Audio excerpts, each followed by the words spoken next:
नमस्कार. सर्वांना धनत्रयोदशीच्या खूप खूप शुभेच्छा.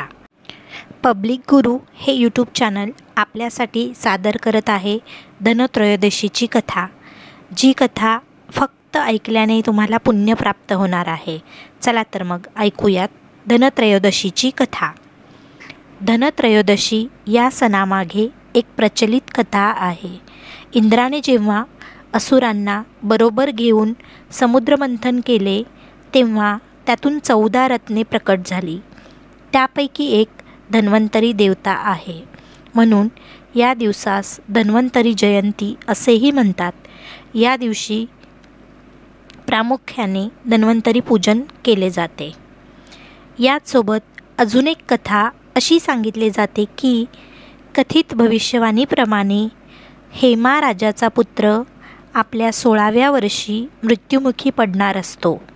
आपल्या पुत्राने जीवनाची सर्व सुख उपभोगावीत म्हणून राजा व राणी त्याचे लग्न करतात. लग्नानंतर 4था दिवस हा तो मृत्युमुखी पडण्याचा भयंकर दिवस असतो. या रात्री त्याची पत्नी त्यास झोपू देत नाही. त्याच्या अवतीभोवती सोन्या चांदीच्या मोहरा ठेवल्या जातात.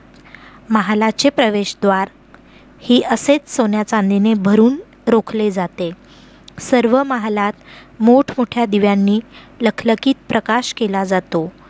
ती त्यास वेगवेगळी गाणी व गोष्टी सांगून जागे ठेवते.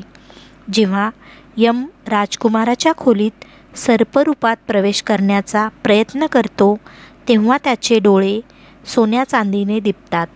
या कारणास्तव यम आपल्या जगात म्हणजेच यमलोकात परततो. अशा प्रकारे तिने राजकुमाराचे प्राण वाचवले. म्हणूनच या दिवसास यमदीपदान असेही म्हणतात.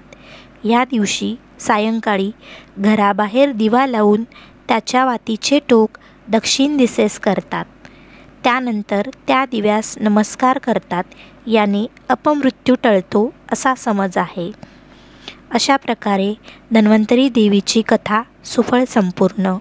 धन्वंतरी देवी आपणा सर्वांना खूप खूप शुभाशीर्वाद देवो हीच देवीच्या चरणी प्रार्थना. धन्यवाद.